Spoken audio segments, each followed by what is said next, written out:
So hello, everyone. It's good to be here with all of you. My name is Adele Halliday. I work as the United Church's Anti-Racism and Equity Officer. I use she, her pronouns, and I currently live in Toronto, Ontario. And I live on land that is the traditional territory of the Huron-Wendat and Petun First Nations, the Seneca, and most recently the Mississaugas of the Credit. And this territory was the subject of the Dish with One Spoon Wampum Belt Covenant. So my role as the Anti-Racism and Equity Officer is to work with the church towards eliminating systemic racism and inequity. And this is, I have a particular staff role engaged in that, but of course the work of around anti-racism is really work for the whole church and not just a staff responsibility. So we as people in the church all have a role in working towards dismantling systemic racism together. And of course, I have a particular piece of that. So for our conversation today, it's not so much around a how-to guide around becoming an anti-racist church. It's more of a background of the United Church's anti-racism commitment and to talk about some of the emerging work and perhaps some ways in which you might be engaged in some of that work. So I'm hopeful today that we might explore a few questions. So one, a bit of the history of the United Church's anti-racism work, a little bit about why the United Church decided to make a commitment to becoming an anti-racist denomination in 2020, and what does that commitment say? What might it mean to become an anti-racist denomination, and kind of what's next for the work? What are some future plans? And that's when the kind of engagement piece really comes in. And of course, you might have questions too, and we'll take some time to explore those. And of course, you can use the chat function if you'd like to ask questions as well. So here we begin with a bit of background. So as you may know, in October 2020, the United Church made a commitment to becoming an anti-racist denomination. And this is a commitment for the whole church, and all its varied ministries across the land. So it's not just a commitment for the General Council office or not just for regional councils, it's for the church in all of its manifestations. So even though that particular commitment is relatively new, it's maybe only a few months old, the history of the United Church's anti-racism work goes back decades. And the United Church has been working on various aspects of anti-racism since the 1960s and likely before that. So there's actually a very extensive timeline that a few of us have worked on to develop that outlines racial justice work. It traces the history from the 1960s to now and includes policies, program resources, and much more. So it's more just to say and remind us that the anti-racism work is not brand new for 2020. It wasn't brand new, it didn't come into being last year. There have been many efforts over time and many people who've been involved in the work. And yet there is still much, much work to be done. So I just maybe wanted to offer just a couple highlights from that extensive history. So just a few points. So, and some of them, again, you may know of already, but it's just to remind us of how long this history goes back. So one point in 1986, of course, was the United Church's apology to Indigenous peoples for the church's role in colonization. In 1998, there was an apology to former students of United Church-run residential schools, their families and communities. In the year 2000, so more than 20 years ago, the United Church adopted its anti-racism policy, and that names 4 key areas of work: participate fully, organize for diversity, act justly, and speak to the world. So we're still continuing to live into that policy, and the more recent commitment builds on that 20-year commitment. In 2006, the United Church made a commitment to becoming an an intercultural church. And in 2012, the church adopted a 6-part intercultural vision, and it named 6 parts of that vision in terms of this is what it might mean to become an intercultural church. So it named welcoming, relational, adaptive, justice-seeking, intentional, and missional. So those 3 taken holistically are components of what it might mean for us to continue to live into our intercultural vision and commitment. In 2016, the United Church adopted the principles, norms, and standards of the United Nations Declaration on the Rights of Indigenous Peoples as a framework for reconciliation. And in 2017, the Caretakers Report, the Calls to the Church, was approved at the National Indigenous Spiritual Gathering in Pinawa, Manitoba. And then finally, as I've mentioned, 2020, the commitment to becoming an anti-racist denomination. So as you can see, these all continue to build on one another, and they're all interrelated, and they're holistically, all of these commitments over time are all of who we say we want to be and who we want to become and who we are as a church. Some of the language that's been used, for example, speaks about the language of becoming. We are becoming an anti-racist denomination. We are becoming an intercultural church. And that language of becoming is quite intentional, and it's different from the language of be or the language of are, of we are. It's a commitment to becoming, which in many ways, it's more like a journey, more like a lifelong commitment, a lifelong working towards. And it signals that this is continuous and ongoing work. So it's not as simple as making a declaration and saying, this is the way it is, and we are finished.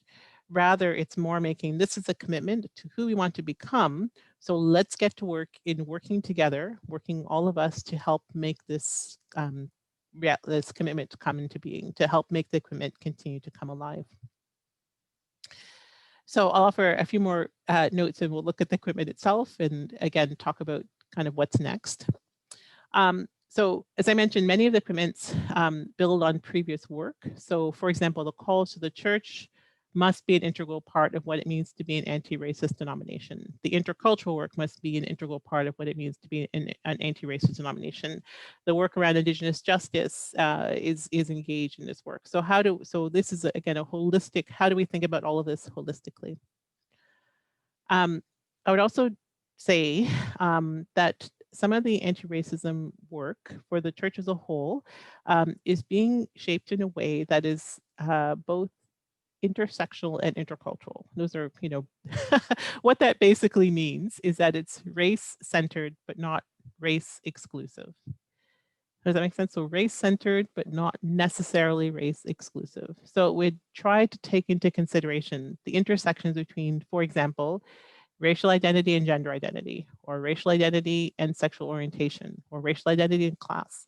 So people are just are never one thing. People are never just one identity. So we can't work at one area of equity without also considering others.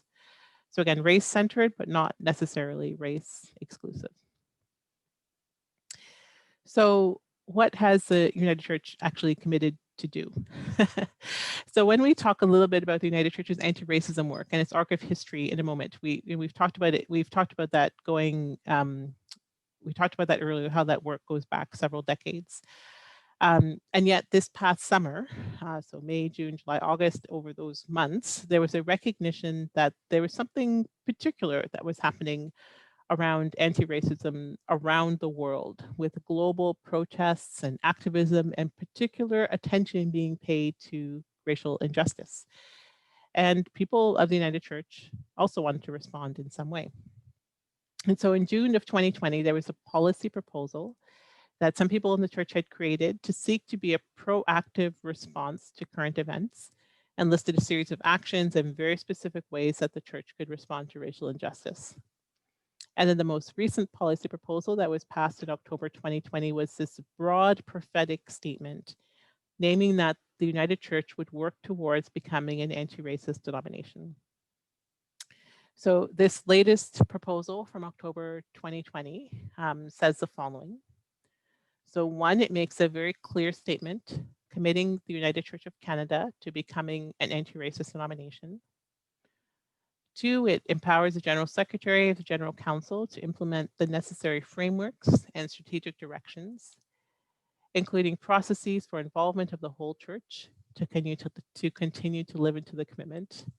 And three, it requests the General Secretary of General Council to offer annual updates on the progress of the church's anti-racism commitments. So really it means we've made this statement. It's asking staff and people in the whole church to do the work related to that, and then to share updates about how is it going, to communicate and share news about that. But what does this really mean for people across the church? We've talked about history, we've talked about this high-level policy. What does this actually mean? There's a short document that's been written that's called Working Towards Becoming an Anti-Racist Denomination, and we can easily make that available to you. It's also on the website. And it is really designed to offer further background on what it might mean to become an anti-racist church. It explores why the United Church might want to become an anti-racist denomination, and in very broad terms describes how the church might go about it. So very specifically, if the United Church makes a commitment to becoming an anti-racist denomination, what might this commitment mean in terms of its intentionality and action? So it begins to name some very key areas. And these are not in any particular order. It's just a brainstormed list. So this intentionality and action might mean, so one, continuous effort. So the anti-racism policy that was named in the year 2000, and again, the language of becoming reminds us that, so that the struggle against racism is a continuous effort. So that was written in the year 2000. And that, and much of the work since then continues to remind us that engagement with anti-racism is a process, it's a continual journey, it requires persistent and consistent dedicated work. So anti-racism is not a destination, it's a journey. So we need to keep on working on it, even if it's hard. All parts of the church are involved. So the effective anti-racism work would engage all of us from across the church in our various places of ministry. It's for engaging all of us in all of our different places. And again, we've written about that in our policy from 2000. We wrote, we believe that we are all called to work against racism and for a society in which the words of the gospel are realized among us. Number three, it's about helping us equip all of our leaders. So people are in leadership in lots of different ways across the church.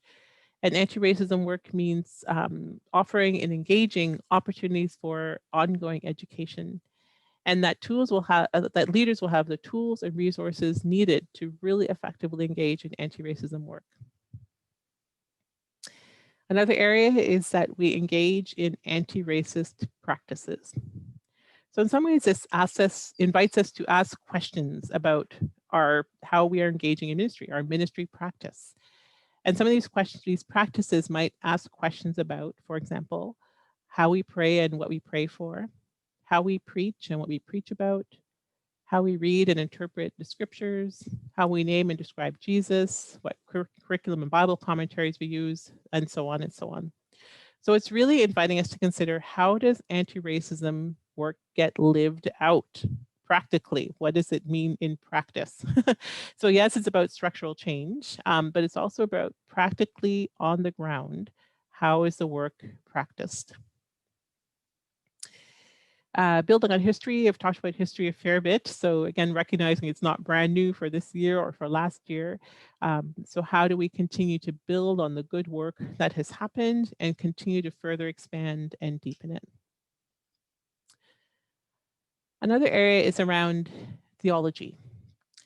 How do we think about a theology related to anti-racism and racial justice?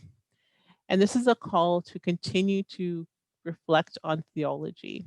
And it's been named in various ways. So in the Call to the Church document, for example, it says that part of our work will challenge the colonial vision of Jesus and Western theology. In part, the invitation to reflect on theology is because at times our theological basis for the work of anti-racism sometimes goes back to the simplicity of love for one another. And that is very true. We do need to love one another. And yet there's also an invitation to reflect on more complex concepts that may need further reflection. So for example, including post-colonial theologies or decolonizing theologies, or what's the relationship of power and privilege to the way in which we read and understand scripture. So some further conversation about theology. And finally, a concrete strategy. And I'll talk about this a little bit more. But again, we've talked about how the anti-racism work is inviting all of our church, all parts of our church to be involved, that there'll be different parts of the church doing different areas of work. So how do we begin to do that? One way might be to think about an anti-racism strategy, or what we've been calling a national anti-racism action plan. So, an action plan. There are many other parts of in our Canadian context who have named action plans. There are organizations who have named reconciliation action plans. There are branches of government who have developed anti-racism action plans. An action plan really names some 3 or 4 key areas of work. The anti-racism as a term and the work involved is quite broad. But an action plan begins to name some very key areas of work that the church might be involved in for the next maybe 3 years. So here are some key areas of emphasis. How are we going to do that? What are we going to focus on? What does it mean for different parts of the church? And again, how do we know that we're working towards something together, even out in all of our separate parts? This plan, as we are in conversation at the moment, is in very draft development from basically one of our national committees, and the committee is called the Anti-Racism Common Table, which is a very diverse group of people from across the church who are coming together to dream, envision, and discern, and do some work around thinking about the direction that's needed for the denomination's anti-racism work. And part of the work is to think about this action plan. So at the moment, the plan is in development. When it's finished, there'll be an invitation for people to consult, to be in consultation, to share thoughts, ideas, feedback, conversation. And then at some point, the plan will be finalized and made available to people across the church to say, this is collectively what we think would be helpful directions for us in the United Church of Canada in working on our collective anti-racism work over the next couple of years. So that is in conversation, and certainly that plan would talk about, well, in a community of faith, here are some really key areas that might be helpful to be involved and engaged with. I'll just end with some resources as well that would be might be helpful for communities of faith, because there are a couple as well that are in development. One resource that's in development at the moment is a video series. It's an anti-racism video series. It doesn't have a clear name yet, so we'll call it the anti-racism video series, which will be a series of very short videos that are available to people across the church to talk about what do we mean when we talk about becoming an anti-racist denomination. So those hope to be available in the spring. You could use them in worship, for online worship. You could share them on social media. There'll be lots of ways of using that video series. And along with it, there may be a couple of questions to help think about how do we engage the content that's in the video. Separately, there will also likely be a study guide that is available, again, for communities of faith, that could be used in study groups, online study groups, in-person study groups when that's available again. So lots of ways to get at the education in local communities of faith. There's lots of other areas that are being worked on. How do we think about human resources and in policy? How do we think about participation on committees and who's part of it? How do we think about who we are and what we are becoming? So there's lots of areas that are involved in or that are in conversation at the moment. And as soon as those are ready, again, they'll be made available for your conversation, for people's engagement. So that's a brief overview of kind of where we've been, where we are now, and where we hope to be going. And I hope that you might find some ways in which you and your community of faith, you and your regional council, you and your ministry might be engaged in the anti-racism work of the United Church of Canada, which is work for all of us to be engaged in all of our different ways. So I'll pause there and say thank you very much.